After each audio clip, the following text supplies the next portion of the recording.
Moving on to the second part of the background, and remember that the background is divided to two bits. The first bit that we've looked at already is the trying to define and justify the problem, the practical problem, the opportunity or issue that we are attempting to address as part of the research. And of course, we're justifying that by giving reasons why that problem, opportunity, issue is really important, and also referencing material from the professional literature, Mintel, Economist, Times, Financial Times, that kind of documentation to help us justify why that project's important.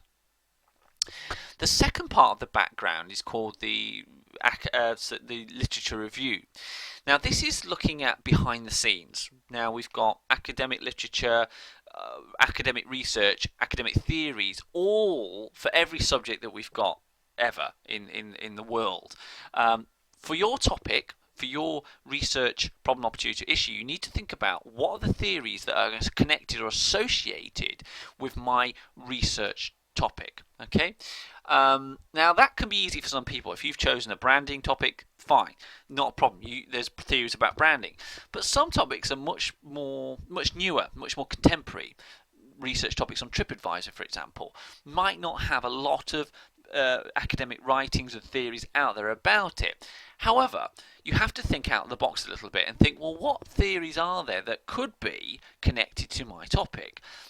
When you talk about TripAdvisor, that's obviously a consumer buyer behavior type process. People are using feedback to try and make a judgment on what they're going to buy or where they're going to stay or where they're going to eat. So, that's the kind of theory you would look at, the buyer behavior process. So you have to think a bit more out of the box. Now, when they talk about literature review, what it means is we have to go into a fair amount of detail on quite a bit of academic research and theories behind your topic. So one of the kind of tick boxes that you need to look at for a literature review is having a wide range of theory that is associated with your topic. But also, the next level up is not just having lots of theories and having to show that you are almost fairly well expert in this topic, because that's what you're trying to do as a research project. You also have to have a critical review. Now, what it means by having a critical review is that you're looking at the disadvantages with the current theories or current research in your area. And the reason we do that is because a literature review, the point of it is to look at the existing research and existing theories connected to your problem, opportunity, or issue. If those theories or if that research can actually answer your research question or your research problem or your research opportunity or your research issue, there's no point doing the research because it's reinventing the wheel. So we have to look at theories and we have to take a critical eye and say, well, yes, this theory is good in this part, but this bit is not appropriate to the company that I'm looking at, or is not appropriate to the industry I'm looking at, or it's not appropriate to the type of consumers I'm looking at because. So we need to look at when you're reading and you're trying to get a good level of depth and you're having a good range of literature and theory that you're looking at, because that's one of the big things to start with, to show that you're really expert in the theories and the research behind your topic.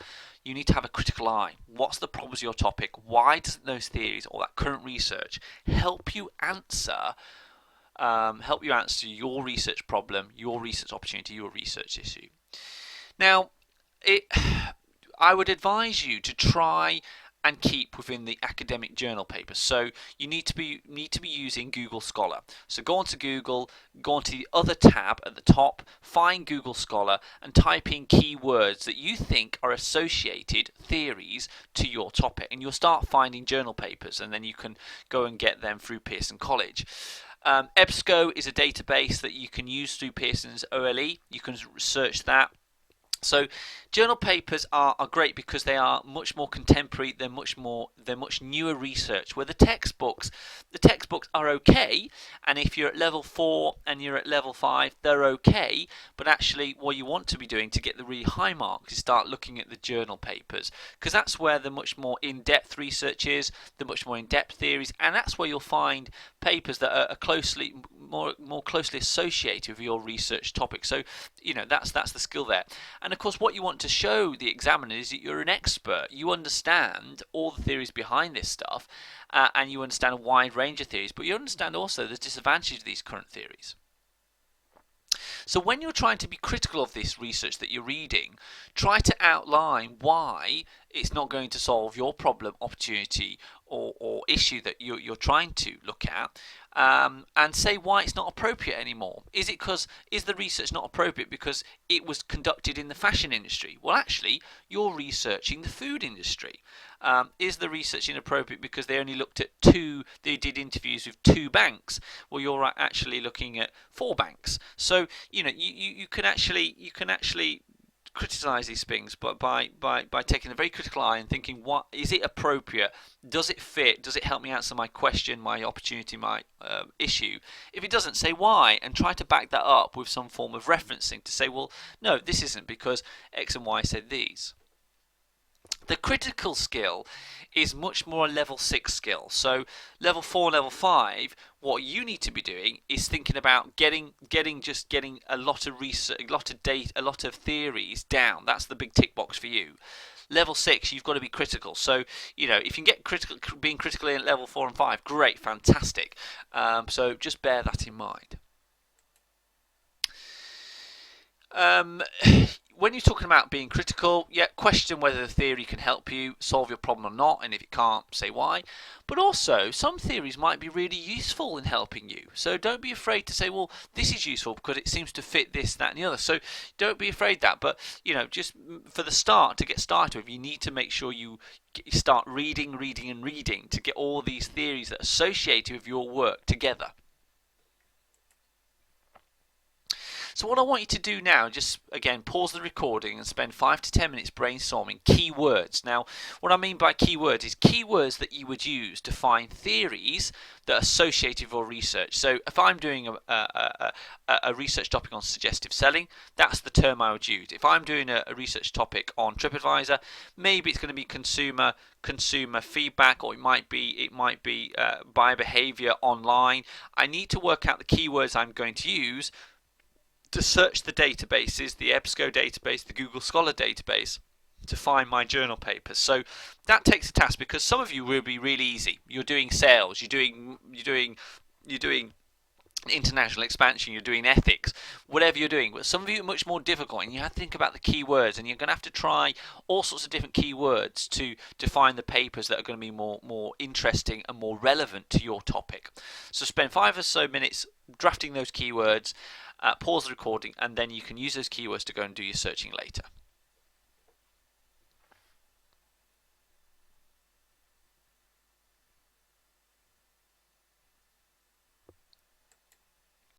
Moving on to the next major section. This is the research aim and objectives. And we've kind of looked at these a little bit in the past, but you need to get these into your research proposal. So after you've done your background, which consists of the definition of your problem, the opportunity, the issue, and justification for that, and then an academic literature section, where you're criticising and looking at a range of literature and past research and theories that are associated with your research. The next one is to really put your research aim down. So remember that the research aim is a sentence or two that outlines the direction of your research. Where's it going? What's it about? And this. You may think that's easy, just a sentence or two, but you've got to get maybe quite complex projects down into a sentence or two to say to anyone, and again, it's got to be fairly simple and clear and concise, what your research topic's about. If people don't understand what your research topic's about by reading your research aim, then we've got a problem. So you need to test it again on your friends, on your mom, or whatever it is. So here we've got an example, an investigation into the way in which social media is transforming how customers demand more from businesses. Particular focus will be placed upon changing expectations for customers and how these may push the business into new ways of working.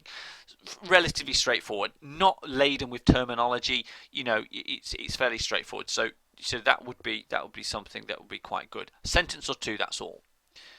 Once you've done your research aim, then we move on to our objectives. But before we do that, pause the recording again.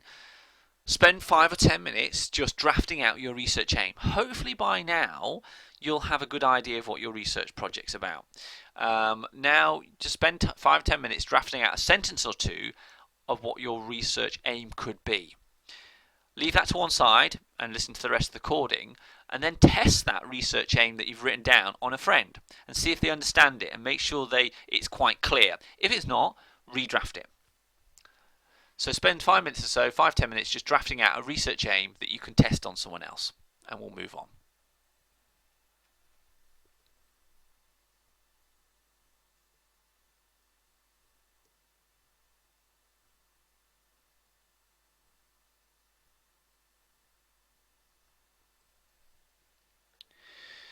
Okay, once you've done your research aim, we then move on to our objectives.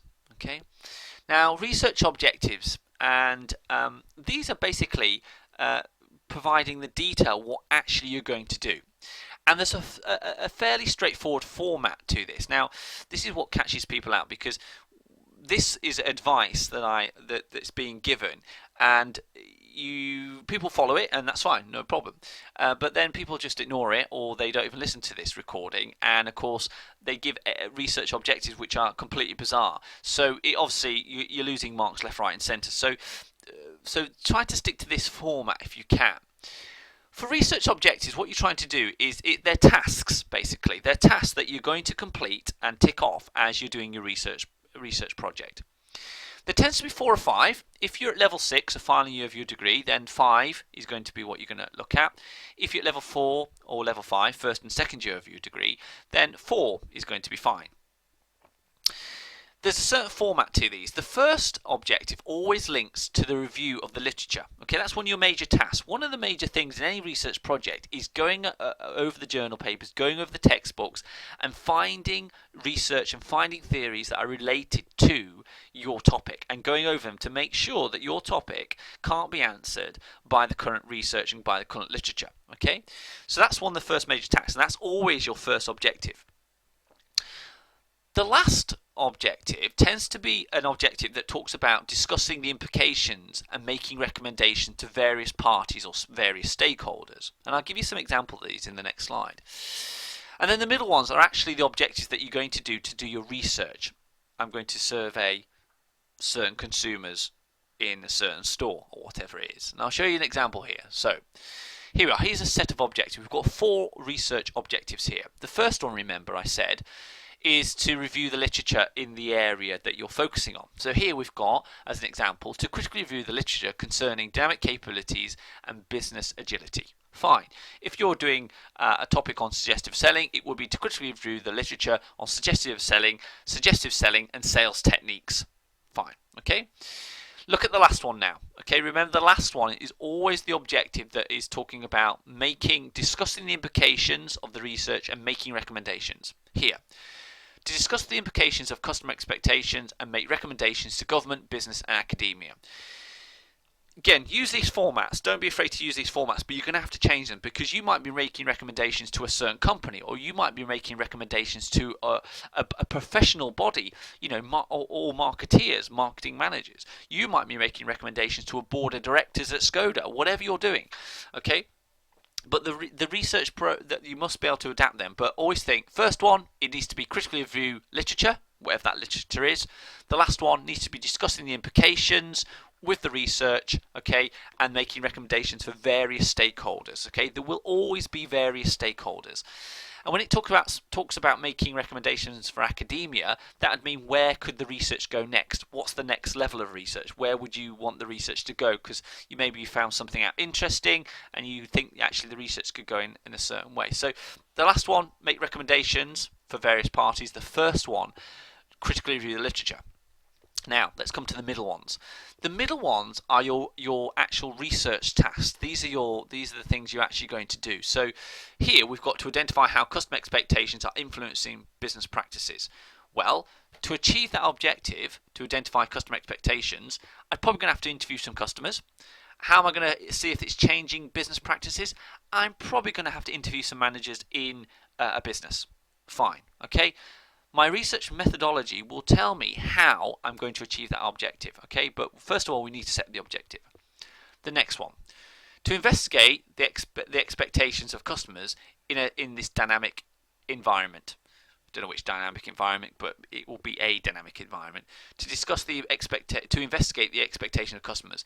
Again, I'm looking at questioning customers, what their expectations are in a certain situation. So again, that could be an interview, it could be a focus group. Okay, so these middle two questions we've got here, they're the ones that we bring forward into our methodology, and we have to say for this objective, objective 2, which is to identify how customer expectations are influencing business practices, we are going to do this type of research. We're going to do these interviews with these types of people in this situation, and the interview will have these types of questions. So the middle questions, the objectives here, this is where you're going to have to say these are the research methods I'm going to use to try to achieve them.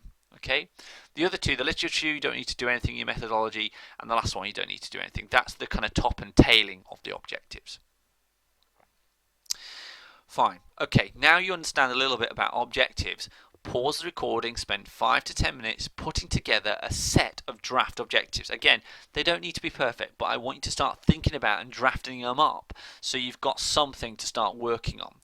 Again, remember, if you're at level 6, you probably want 5 objectives. Okay, so it'll be 3 research objectives, which is the middle objectives. Okay, and if you're at level 4, which is the first year and the second year of your degree, you probably want somewhere around 4 objectives. Okay, so two research objectives in the middle. Okay, so pause the recording, spend 5 minutes or so now, and see how you get on.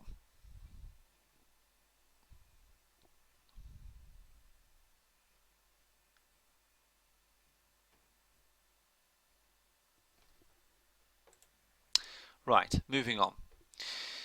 The next major section is about the research, the proposed method or research design. Remember that I said that when you're doing your research objectives, there's 2, the middle objectives, and in this slide here, the 2 middle ones are your research objectives. This is where you have to propose a methodology or research methods to achieve them. Okay, you don't need to worry about 1 and 4, but the middle ones you do. In your research method, what you need to do is describe a set of methods or how you're going to research. Are you going to use interviews? Are you going to use surveys? Are you going to use things like observation? Whatever you're going to use, you need to describe them as a set of instructions. And you also need to say, which objective am I going to use this research method for? Okay, so you need to be able to link up your research methods with your research objectives, which again, remember, are those middle objectives, not the literature review and not the implication or recommendation objectives at the top and the bottom. They must be the middle objectives. So it needs to be detailed. One of the things with the research method, it needs to be detailed. Okay, it needs to be like a set of instructions, basically. So if you gave this research proposal to someone else, they could clearly understand what it's about, and they could also clearly go and enact your research methods, because there's a set of instructions there. So detail is important. Are you using interview? Who are you going to interview? When you're going to do it? What kind of questions you're going to answer? Ask them. Okay. That detailed description is great, but also the next level of marks is the justification. Why am I going to use an interview? Why am I going to use observation? Why am I using action research? Why am I using questionnaires? You've got to justify why you're going to use that method. Okay, why is that method the best method to achieve your objective? Okay, and that's the key there. That's the key. You know, and you could be looking at the advantages of that method against other methods, or you could be discussing quite concisely and clearly why other methods aren't appropriate because they have weaknesses. And again, don't be afraid to reference these weaknesses, these disadvantages, to help you argue that interviewing actually is the best way to meet this objective. Those that are more advanced will think, actually, I'm working in a certain company, questionnaires are going to be the best way because they have an online system. They can distribute the questionnaires quite simply to all staff. All staff will have to answer the question if they want to log into their PC and stuff like that. So there may be justification you can use that is linked to the context, and that's what we call context-specific justification. So we're not taking references from the textbook to help us say, well, the advantages of interviewing is great, but actually we're saying where I'm researching in Asda, they've got this system, and this system lends itself great to sending out lots of questionnaires to lots of people, and they have to fill it in because they can't log into the system in the morning unless they do fill it in. So there could be things within the context wherever you're researching that actually suggest that this is probably a better way of researching this kind of problem, opportunity, or issue. So that's important. Detailed description of the method you're using, and then a justification for why you're doing it. So when I say detailed description, how many interviews, how many questionnaires, or whatever it is. And remember to link your research activities, whatever you're doing, to those research objectives, those middle objectives. So it's clear that for this objective 2, I'm doing this. For objective 3, I'm doing this. You don't need to do that for objective 1, because objective 1 is a critical review of the literature. That's a given in any research project. And the last one you don't need to do it for, because that's a given. Making recommendations is also a given in any research project. That's why we're doing the project. There's some things you should also consider for your research method section. That is, you need to describe what you're going to do in terms of your methods, interview, survey, etc. Then you have to talk very briefly about how you're collecting the data, and this is about recording the data. So, an interview, for example, are you recording on a dictaphone? Or if you're looking at doing some observational research where you're watching consumers, how are you recording it? Is it video? Is it by making notes in a journal? So again, you need to read.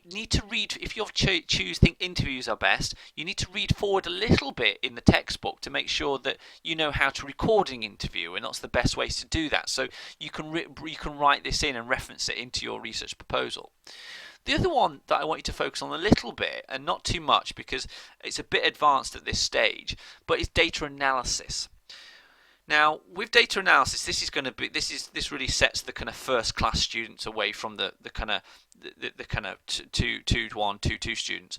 This is where we talk about data analysis. This is where it gets quite complex. And we'll do this later on. But for the research proposal, those that want to really score really highly will have to read forward into, and that's obviously one of the big tests here, into what data analysis is about. Basically, if you're doing interviews, go and read about how to analyse an interview. And you need to have 3 or 4 sentences in your research proposal about what you're going to do to analyse it. Not a major thing here. The research method and the data collection are the most important. But if you can move forward and think about reading about how you're going to analyse the data, you have become a very rounded and a very, very good individual that is showing that you're clearly independent in the work you're doing. So because you're going forward and looking quite acutely at your research methods and what you're going to do with the data once you collect it. So try to think about research method, how you're going to do it, when you're going to do it, what's it all about, and why you're going to do it. How you're collecting the data, how it's going to be recorded, and then some information about how you're going to analyze the data. SPSS is a software package which looks at analyzing statistical data. So if you're collecting numbers and figures, for example, you can actually look at that sales data or profits data. You can analyze that by looking at the mean, the mode. There's all sorts of regression and correlation type tasks. It is a little bit advanced at this level, so please don't worry. We will do a little bit later. But at this level, I would pick your research methods, say why they're important. That's the core of this assessment, and then you can read forward a bit to look at how you can analyze it. But we'll do some of that later as well. So again, pause the recording to 5 to 10 minutes and think about the research methods that you think would be really useful and are achievable. That's important. They must be achievable. There's no point trying to interview the chief executive of ICI. It's just not going to happen. Middle to lower managers, yes, maybe. If you've got access, you've got contacts there. Remember, about a research project, you must be achievable. Don't bite off too much than you can chew. Keep it simple, keep it straightforward, and keep it nicely focused. And actually keep it within the realms of what is achievable for you. Okay, you all by now, hopefully, in your degree, understand some of your weaknesses and some of your strengths. Here, you can actually avoid. If you don't like doing interviews, that's not something you want to do. We'll do it a different way. But remember, it must match your research objectives. Write your research objectives so they fit your research method. It's completely your project. completely, but it must be like a story. It must all fit together like a jigsaw. Where people lose marks is that the literature review and the methodology and the research objectives just don't fit together. There's just two separate bits, and there's no synergy to the different sections. It just didn't work. So you need to be careful of that. So pause the recording, spend 5 to 10 minutes thinking about the research methods you could do that are achievable in where you want to research, and think why they are probably the best research methods to what's the argument for why they're the best research methods.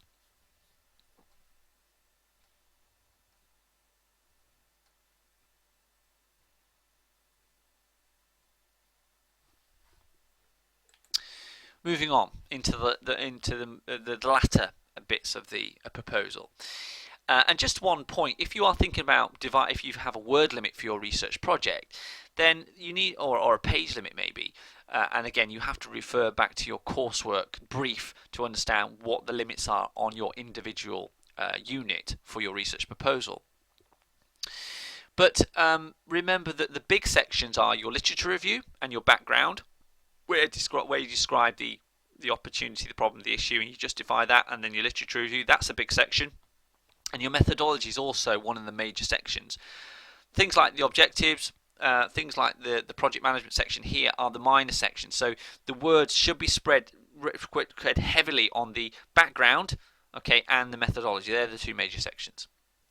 When you come to the project management section, okay, this is really straightforward. All you need to do is plan out how and when you're going to do this project, okay? And it's timing, okay? It's all about timing. So we're talking about having a Gantt chart, which we look here. Here's an example, you know, and if you want, you can plan in other bits of coursework. You know, some of you will be doing this and you'll be really busy. We'll plan it out, be realistic. It's no point doing a plan that's not realistic, you're not going to stick to. Use this as a tool to help you because otherwise it's just pointless doing it. So a Gantt chart, you know, really useful. Define all the activities down the bottom. In the months and the weeks across the top when you're going to do things, and try and stick to it, because then you'll be on time. The worst thing for any student, and it can be quite stressful, is if you rush this and leave this to the last minute. Because if you leave it to the last minute, trying to do, you know, a research project within 2 weeks is just horrific, and it's clearly seen by an examiner, and it falls all apart, and the marks aren't going to be good. So you can clearly see, hopefully through these recordings, that there needs to be clear thought of how the sections all link together. There needs to be clear thought about the project, about the research in terms of the literature, and also the methodology. So and the people that do the best here, the people that start early and do a little bit often, and that's the key to doing this. And this kind of Gantt chart shows that. And if you look at this, you can actually see that, you know, read literature is quite a long time. And I did say that the literature is actually one of the big parts you need to do, is reading all those theories. You've got to become an expert in this topic. So if you are questioned on it, you can stand up and say, yeah, well, I know about that, and this is what this is about, but the problems with it are this. So, you know, that's really important, that you really embed yourself and come immersed in the topic that you've chosen. And that's why I say you must choose a topic that you're really interested in, otherwise this becomes a horrific project. Do a Gantt chart, but also think about the resources that you need. Do you need a dictaphone? Do you need some kind of do you need SPSS to analyze your data? What do you need? You know, is there any resources? There shouldn't be too many resources that you need, but if you're doing interviews, you need to record them.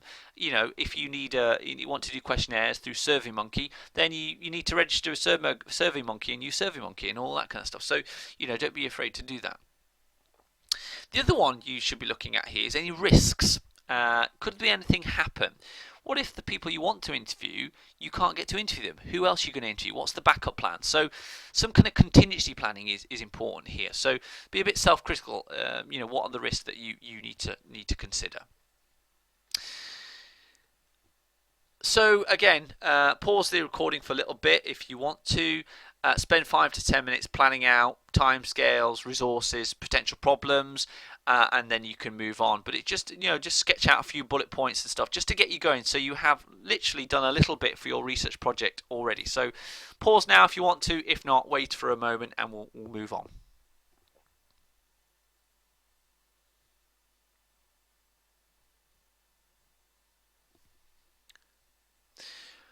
Right. The next section is the ethical issues. Excuse me. Now, this shouldn't be a major section at all. It only really comes into play if you have a topic that's quite sensitive. So we're researching children, maybe we're researching in hospitals where there's patients, maybe we're observing consumers and they don't know we're observing them. If you are doing observation research, maybe you should be telling them, have signs up saying that this thing is, you are being recorded, it's for the purposes of research, etc., etc. So there's mitigation, so letting people know that it's happening. If it's a school project, some people look at educational type projects, then not many people, but then again, it's sensitive with children, you need to inform parents, so it can get quite complicated. 99.9% of you listening to this won't have any problems. They're business topics, there's usually no problems, so don't worry too much about this. But if you do think you have ethical issues, then write them down. And then you can put this, you can say, well, how are you going to overcome it? Are you going to warn them or email them or whatever? Are you going to send a letter to the parent? What are you going to do? What's the way you're going to get around any ethical problems that you may have? So, but again, like I say, there won't be, I shouldn't think that 99% of you won't have anything.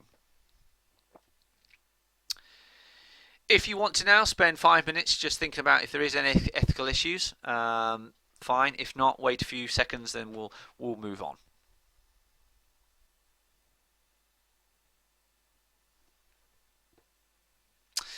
And the last and final section you'll be pleased to know is the references section. Okay, and of course you just have a list of references at the back of your proposal. This is generally not included in the word count, by the way. If you have a word count for your research proposal, I advise you to read your individual unit, the unit that you're on, because people listening to this are on all sorts of different research project units at Pearson. Read your course rate brief and look at the limits that you've got. Okay. 9 times out of 10, the references are included in the word count, okay? But you all should by now know the Harvard referencing system. If you don't, or if you're worried about it, just search Harvard referencing system online. There's some great documents out there available from a lot of universities. Pearson have their own for the OLE as well. There's also a recording that you can listen to. But the sooner you get to grips with the Harvard referencing system, the better, because that's going to help you all the way through your degree. Great, no problem. So you should be all fine now for your research proposal. Please go over this as much as you want. What I would say as further advice is in the core textbook that you've been specified for your research project. Now, most of you will be on a book by Saunders, Research Methods for Business Students. For this session, if you want to do some more reading, and I advise you to do some more reading, then read the section and chapter on research proposals, and it will take you through in detail what these things are about, so it'll help you even more. But generally, the advice I've given here will suit most of you, so I hope it's been helpful, and thank you very much for listening.